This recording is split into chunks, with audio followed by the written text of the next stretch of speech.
show they're faster than what's on track, but the action here is so close and so intense at what we've been calling the House of Roush.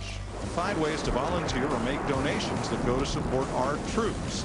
It's americasupportsyou.mil.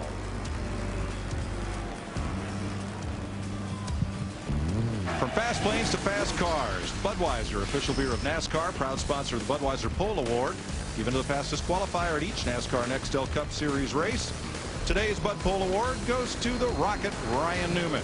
Budweiser congratulates Ryan, the latest Budweiser shootout eligible driver, joining Kyle Busch and Dale Jarrett in the Budweiser shootout of '06. Let's have a look at the starting lineup for today's UAW-Diamler Chrysler 400. By 8/1000ths of a second, Newman pipped Elliott Sadler for the pole.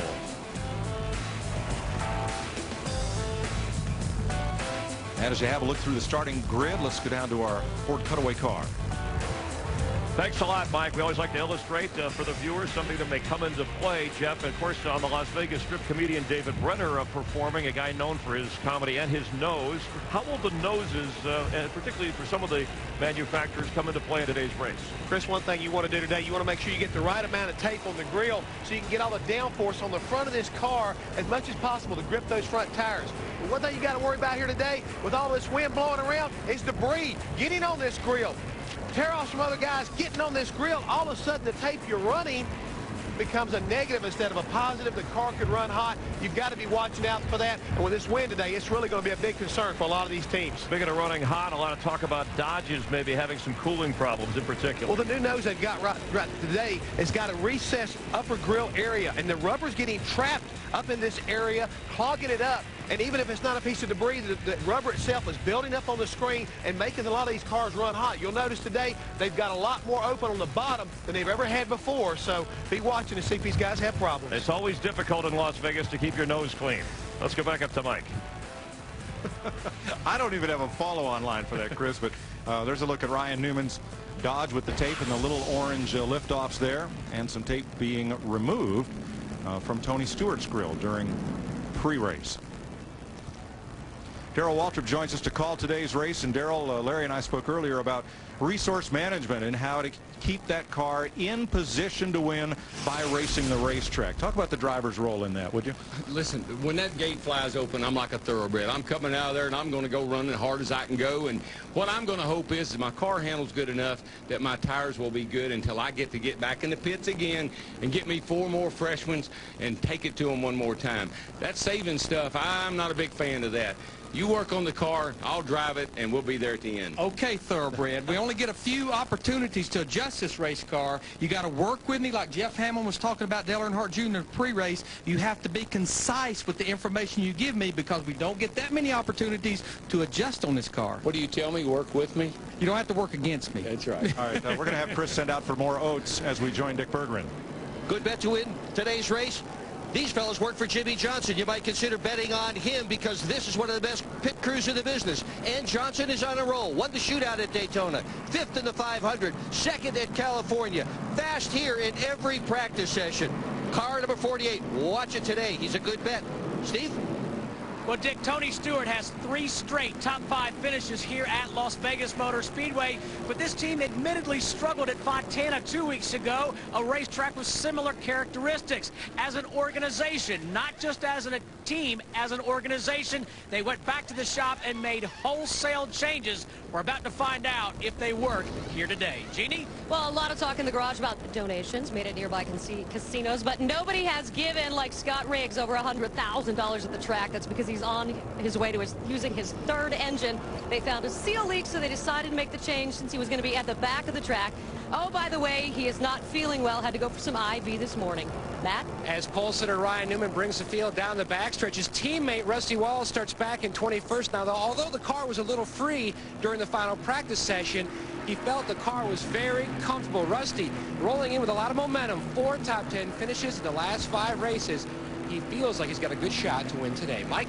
Scott Riggs to the back for a transmission change. Then they also changed the engine. Kenny Schrader had to give up a top 10 start because they changed engines on his car. Pole sitter Ryan Newman set to lead this field to green in front of a capacity crowd. DW, it's going to be hot. It's going to be slick. Reach up there and pull those belts tight. One more time, baby. Boogity, boogity, boogity. Let's go racing, boys.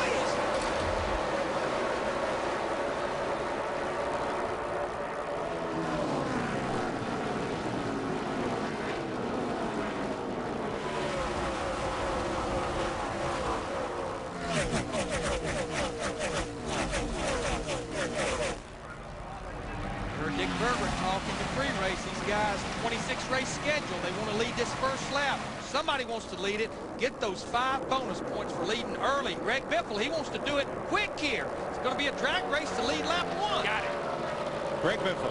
Biffle by a foot. And, you know, he made no prediction that he would be leading this race by lap 1 or 5, but he's out front right now and pulling away, I might say. The odds-on favorite coming in here rides in 6th place. Matt Kenseth is what Casey Kane and Jeff Gordon side by side. When Kenseth qualifies in the top 10, that car is fast. But there's so many similarities between this track and what we saw at Fontana a couple of weeks ago. It comes as no big surprise to me that that 16 car is already out front and looking good. But you know, as we watch Jeff Gordon in the 24 car, he's not made a lot of noise here this weekend. Just an okay qualifying effort back in 11th, and was not that high on the speed charts in practice yesterday. Well, Larry, I mentioned to him in the pre-race show, he has finished 16th or worse here the last 3 races. I think they got a little issue they got to work out today, too, along with the 8 and the 15. Casey Mears, Casey Kane, side by side for 12.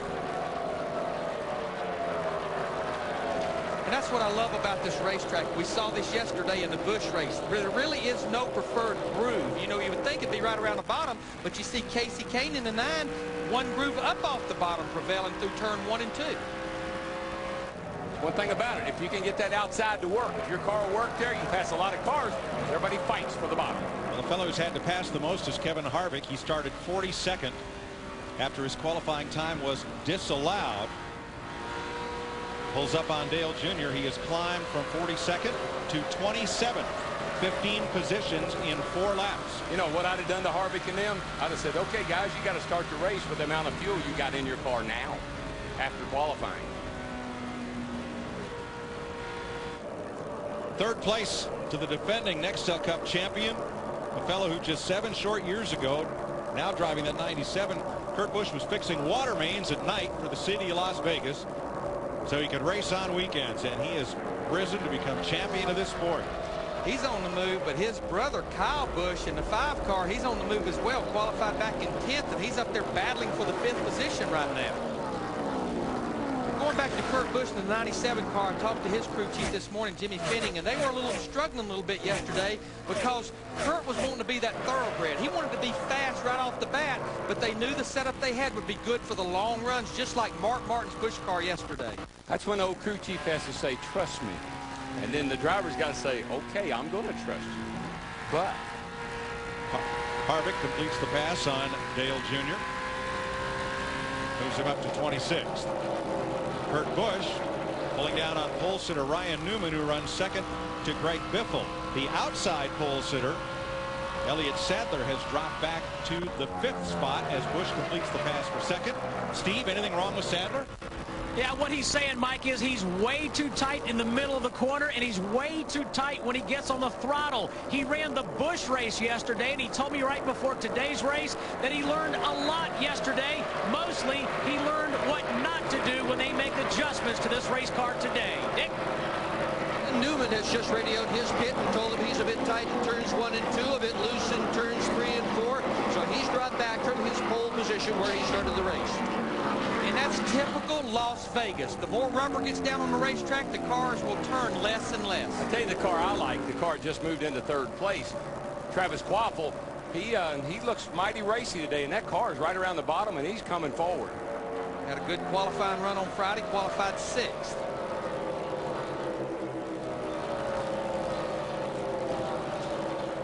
Clean and green through the first 8 of 267 laps in Las Vegas.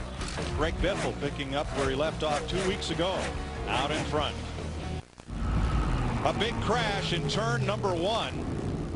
One car got loose entering the corner and collected Dale Earnhardt Jr. in a big way. And there are 4 cars involved. There is Bobby Labonte, who is one of 4, and there is Brian Vickers, also down on the apron. I believe we'll find one other car with damage as a result of this crash going into turn 1. And Vickers throwing his arms up. There it is, Ricky Rudd. Looked like there was smoke off of a car. I don't know if there was any contact. There was quite a bit of smoke as we looked off into turn 1.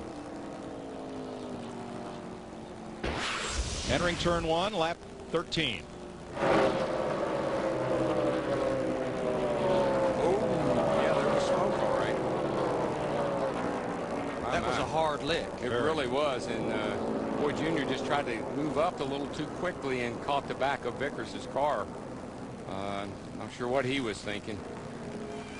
All the drivers have climbed out on ROK. There's just nowhere for Ricky Rudd to go in the 21 car. Welcome back to Las Vegas. Dale Earnhardt Jr.'s climbed from his car. So is Brian Vickers. They are okay. We apologize for a sudden power outage that interrupted our video feed. And now hopefully we're back with you for the duration of the 400 miles here. Sorry for the brief pit stop. But under this first caution, we'll complete 14 laps this time by, and pit road is a very busy place. And we talked about this. These guys want 4 tires already after just 13 laps, Jeannie. Yes, that's because Travis Kvapil has been talking about the tires dropping off. A little tight before center as well, so air pressure adjustments are in store. And the 4 tires and fuel. Matt? Defending series champion Kurt Busch already in. The crew going to work on the left side. They're going to shuffle the air pressure. He was loose on exit, all 4. Steve? Greg Biffle just a little bit loose, Matt. He gets 4 tires. They also made a wedge adjustment. Dick? Ryan Newman has the best pit stall. He got that pit stall because he won the pole. He is the one that is closest to the line. He's just taken 4 tires, but Kurt Busch is going to beat him out. Bobby Labonte's taken his car to the garage. Ricky Rudd also made it back around. And Earnhardt Jr. and Vickers are on the rollback. Contact between Brian Vickers and Dale Jr. is what started this crash at lap 13. I want to see what happens here, but I think if you watch, Vickers is coming down. He's headed into turn 1. I mean, you can say, well, Vickers turned down. He has to turn down. The corner's there. He doesn't have any option. He can't keep going straight. I think Junior was trying to blend in behind him to get the good entry into turn 1, just misjudged and clipped the left rear. And I might add, Darrell, the spotters for these guys are right up here above us, and at that angle, they're going away from the spotters. It's hard for that spotter to tell him a whole lot of information there. Yeah, it always amuses me that when people say, yeah, but Vickers turned down. Yeah, there's a corner there. He had to turn down. Let's go to our onboard cameras. Dale Jr.